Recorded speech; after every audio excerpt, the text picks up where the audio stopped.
It feels like a responsibility, the next generation of physicians, so that they'll be able to continue the work and do a better job with their own patients. In my senior year in college, I did a couple of ride-alongs with the Sheriff's Department. I saw the work that they were doing, saw what the deputies were doing on a daily basis, and I fell in love with it. I have never was in control of my destiny, but wherever I went, I have done my best. Major funding for Arab American Stories was provided by Mohammed and Jamie El Arian, the Arab American Community of Michigan, the Arab American Community of Houston, Texas, the American Syrian Arab Cultural Association of Michigan. Additional funding was provided by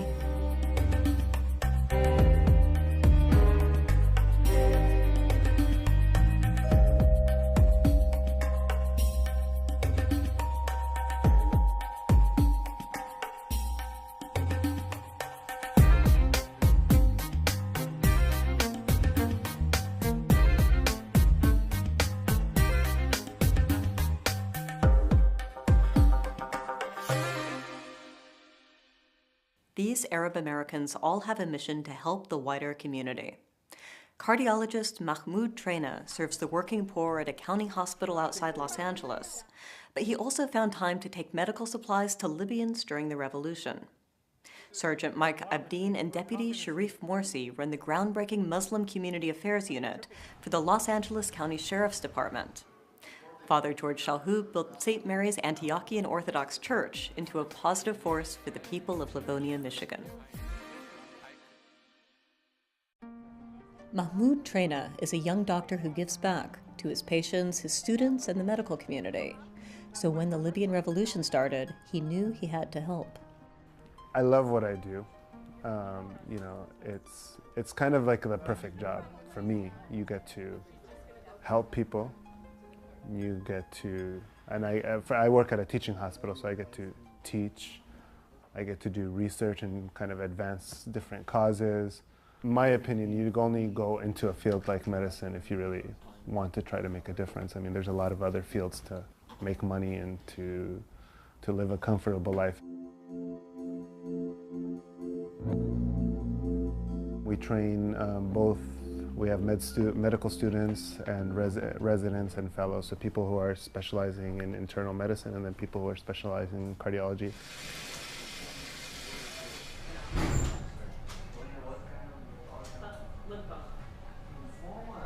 Okay, wait, before you give meds, stop. Let's give 1 of Versed and 50 of Benadryl. 50 of Benadryl? Are you okay, Mr. Bernardino? You feeling nervous? Yeah. Huh? It's okay. You still nervous? You want a little more medication? A little. Okay. Thank you. J-wire going back in. All right. Position it better this time? Yeah, I'm going to try to get it closer. Straighten Like it in that out. position. So get it towards the left. Usually counter-orders the best, but sometimes you have to go far. So it's hard to tell it. Now I can clearly see that's the collaterals is to the to the RCA, right? Yeah. Looks like a 50-ish% lesion. So what are we gonna do? What would you do? So now this is your That patient. means stenting. Mr. Bernardino, Yes. we're finishing up, okay? Okay. Everything went well. How you feeling? Pretty good. Okay, good. Okay, let me just take off my mask. I'll come talk to you, okay? Okay. I think we're going to need to do an ultrasound test of the left artery where they go in and they look at it by ultrasound to see if it's significant. If it's really severe, then we'll need bypass surgery. All right. All right, so we'll get you off the table and then answer any other questions you have. It feels like a responsibility, the next generation of physicians, so that they'll be able to continue the work and do a better job with their own patients. And it's kind of fun being able to work with people in that kind of manner. This lady has a big, dilated heart, very huge. And Chagas disease is kind of where I found kind of my niche where I can kind of do a lot of work to help I think, a huge underserved population. Chagas disease is basically a parasite disease that's passed along through a bug that's found throughout the Americas and can cause an acute infection. Initially, people get a little sick, but then it kind of lays dormant for years, and then 20 years down the line, people present with end-stage heart failure, and their just hearts stop working, and they're very, very sick. It affects about 15 million people worldwide throughout the Americas, primarily in Latin America, but it's completely unrecognized and undertreated here in the U.S. She's had this heart failure, this big dilated heart failure, for 5 years from Chagas disease. Nobody knew why. Nobody decided to check. She came from classic, she's a Latin American immigrant. Nobody decided to screen her for it. This affects 15 million, but it's neglected because the people it affects are people who come from rural, poor areas of Latin America. And so, those people, those people all across the world get less attention, and their diseases get less attention. So, so this is something I'm pretty passionate about and try to increase awareness about.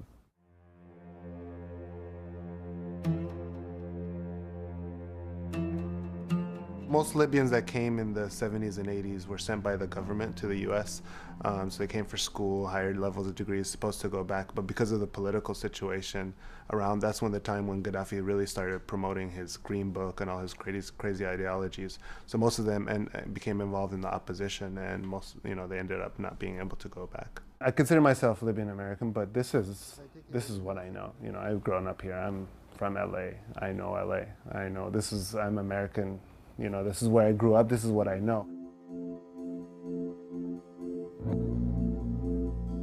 When Libya started, I didn't expect that the people would show that degree of bravery, to go out and then be killed and then go out more and then be killed more and then go out more. And it was very awe-inspiring, but the human toll was horrendous, and then we were watching the news and we were just wondering what can we do to help the people, because every day at first it started with 20 people, I think, the first day, then 100, then 200, and 500 dead, thousands injured, hospitals full. From the beginning of the revolution, he sort of had the idea in the back of his mind, and he mentioned it a couple of times. And I was emotional at that point, so I wouldn't really reply, but I couldn't even believe he was thinking about it, because at that time I was entering into my 7th month. And obviously I was worried that I would end up being a widow and that his baby would be without a father. I was worried for her, obviously I didn't want to leave her at that point.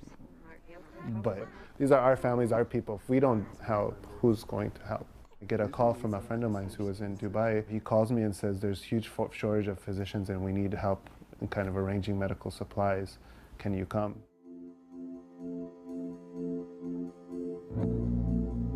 It was nerve-wracking. It was very nerve-wracking, and I just basically would he was pretty good about trying to call me every day, even if it was for 20 seconds. He would just be like, I'm okay, I'm fine, everything's good, how are you? Okay, I'll talk to you later. They stationed me at one of the hospitals there, Al Hawari Hospital, and I worked in the ICUs primarily. I think a lot of people write that in their medical school application, I want to help out humanity and stuff. But when I got married to him, I realized no, he's gonna put an action to his word.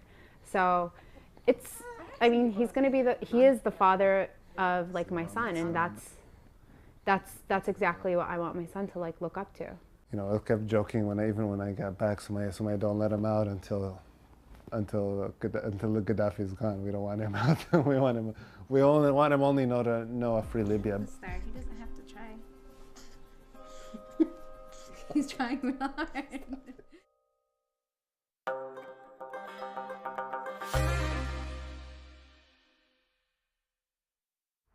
Sergeant Mike Abdeen and Deputy Sherif Morsi run the Muslim Community Affairs Unit for the Los Angeles County Sheriff's Department. It's a groundbreaking community outreach and law enforcement education program. Assalamu alaikum. How you doing, sir? We are hoping to have this whole project complete by March. And in the post-9/11 world, where effective communication is vital, it's a national and international model for community policing. I was born in Jerusalem and grew up in Jerusalem. Went to middle school and high school there. I've always wanted to do something with law enforcement and government work. And when I became a U.S. citizen, I thought this is an opportunity for me to join and try it out and give back to the country. And I've been doing it for the last 20 years now. So it started as a curiosity and then ended up being a career for me.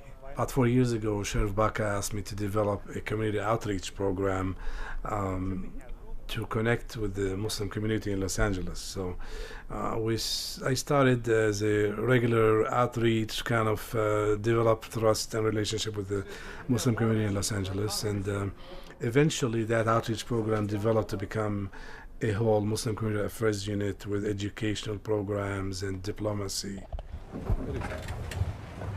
Did you know we're coming here today? Yes, sir. You did? Okay. What did they tell you? Sir, just that we've got Muslim 101. Muslim 101, is that what they called it? Muslim 101. What's the problem there?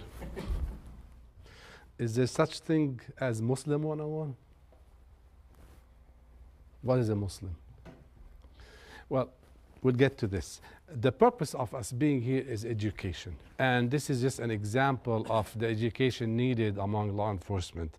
There's no such thing as Muslim. There is Islam 101, because Muslim is like Christian, like saying Christian 101 or Jew 101. They are young, and some of the issues that happened 9/11, and it might sound for us, we're more familiar with it. But for them, it's history. Some of them were 10, 11 years old probably when 9/11 happened. The reason we're here today is to talk to you about law enforcement interaction with the Muslim community. It's a program, it's an outreach program that the Sheriff's Department started about 4 years ago. And it has grown to become a model for the nation, and now it's even going further, going international. They always wonder, who are Arabs? What's the Middle East? They didn't know the difference between Arab American or Pakistani or Indian or South Asian.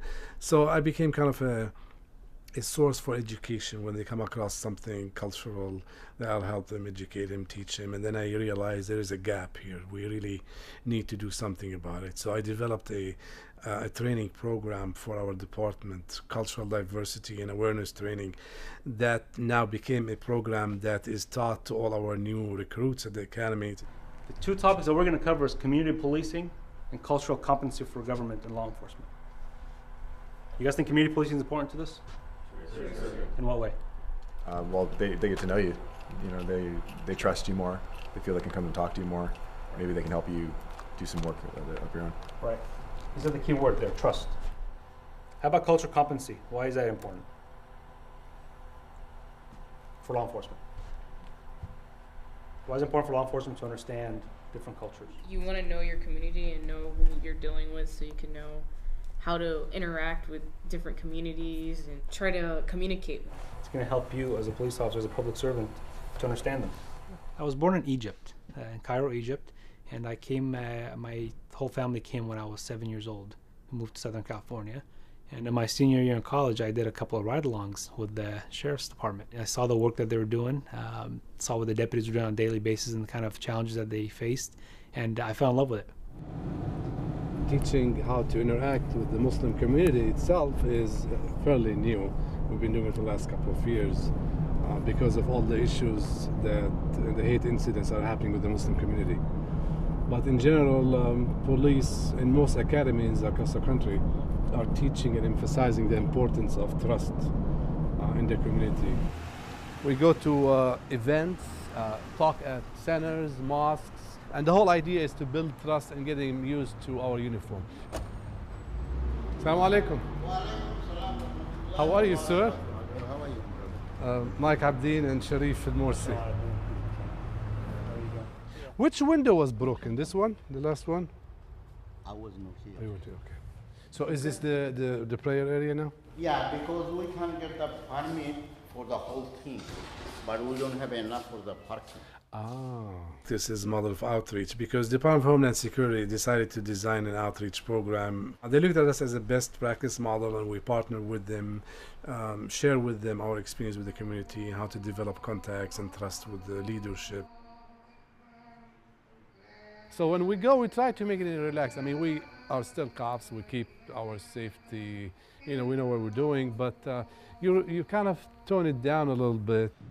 Thank you very much for coming, and we appreciate to see you more. Sure, sure. And especially, I talked to Lieutenant Valdez and Lieutenant Riaz. Yes. That 9:30 in the evening and 5 o'clock in the morning. They see that the threat is real and it affects them, and if, God forbid, something else happens in the United States, they will be the first to be affected. So now they are really actively asking how they could get involved, how could they help eliminate the threat, and we are receiving some good information sometimes. We sent out a bulletin last week to all of our stations about the upcoming events, and same issues you just brought. This is the success for us, really, is for them to provide us information that protects them and the country in general, protect everybody as a community. The community, if they trust you, they will call you, they will talk to you, and we have experienced this in our work. And it's the first step to identify terrorist activities, because they are the ones that are going to be calling you, telling you that something is suspicious, not happening, because they trust you, you build that relationship with them. We had questions. It said Muslims pray 5 times a day. Now, do you guys do that as well? You guys pray 5 times a day, or? Yeah, no, we didn't do that. We're not real, complete practicing Muslims. But we know how to do it. We know how to fast and how to pray. When we go to the mosque, we do it like everybody else. So we respect them. We respect the community. You know, just because you're Muslim doesn't mean you're very, very devoted to your faith. I mean, some Christians only go to church on Easter and Christmas, right? I mean, it's the same for any other faith. People have this misconception that Muslims are super, strong in their faith, very religious. Some Muslims don't fast during Ramadan. They don't pray. It doesn't make them less of a person. They have different interpretations of what makes them a better Muslim than others. The idea is to spread the education, and it's a good model. It's working for us. It might not work the whole thing for other areas in the country, but at least they could take components of it, see what works for them, and adjust it to serve their communities, regardless of what background or ethnic background or countries they come from.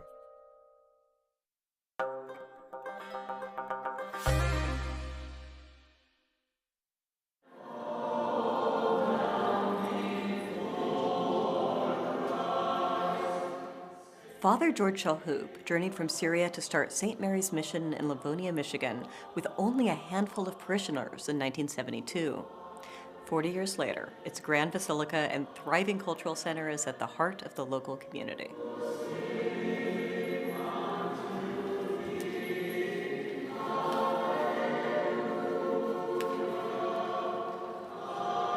Father has a very unique technique, I would say, for empowering the parishioners and the people he comes in contact with.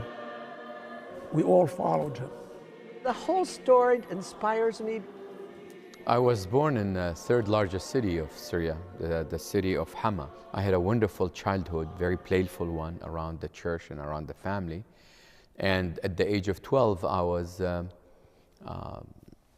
summoned to go home and take some of my belonging and placed on a train with 5 other boys and shipped to Lebanon without knowing where we're going, But the bishop asked, the late Bishop Ignatius asked my dad that he should give his son to be a priest. My dad never consulted me or even asked my opinion. So when we went, I thought we were going to a summer camp for a week, but the train got to Tripoli, and there was a driver came and picked us up and took us to the seminary, which is the Balamand Seminary. Rejoice, Virgin Theotokos, Mary, full of grace, the Lord. It was a cultural shock coming here, not knowing how to drive, read signs, ordering food,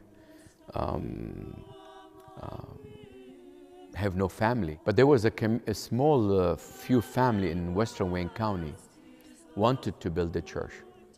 So they asked the Archbishop to see who's available. And because you have to be married before you are ordained a priest, the Archbishop asked me if I desire to marry, and I said, please, I would want.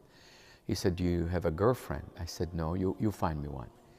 So, and he introduced me to a wonderful lady, and I'm surprised she said yes without even talking, without dating, without visiting.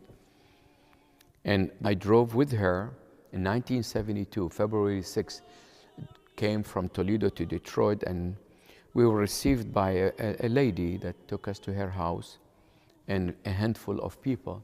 And I said, I came here to build you a church. I was one of the first people among 5, 6 families to start the church when we brought Father George to direct us and be our priest. We fell in love with him right off the bat, and that was the end of it. We just kept coming. We went from church to church. We rented churches. We rented homes. We rented halls for our activity. And little by little, the word got out that there is a mission in Livonia. Well, the first land, it was a farm here on Merriman Road. It was 3.5 acres with the house. And I think we've kind of collected some $20,000. But I went out and I borrowed money from people. And people trusted me. The Ladies' Society, I had a wonderful group of women who will go to the end of the world to do a rummage sale, to do a bake sale, to do a car wash, and to have a bazaar, and just to collect pennies for our church. The women never stopped thinking of ideas to raise money, and there was probably 50 women when it was all said and done that really worked hard in this church. أنتم الذين بالمسيح ارتمتم.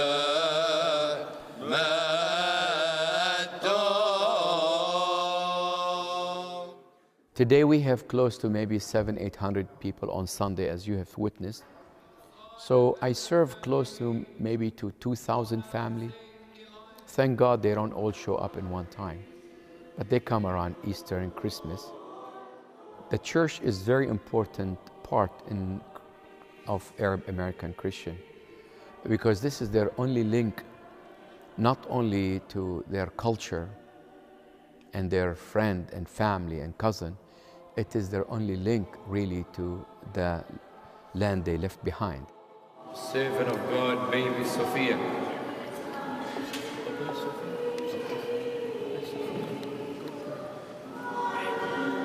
Father George brought me here. What drew me in was just his personality, and as I got to know him over the years, you know, that personality it really grows on you, and it's hard to separate yourself from you know, from the priest and from the man. Kiss across you. Jiddo. She's my granddaughter. Blow him a kiss. Oh. Blow him a kiss. He's always there for you. I don't care where you are or what you do. He's one of the most sincere friend I have. I can't ask for a better friend than him.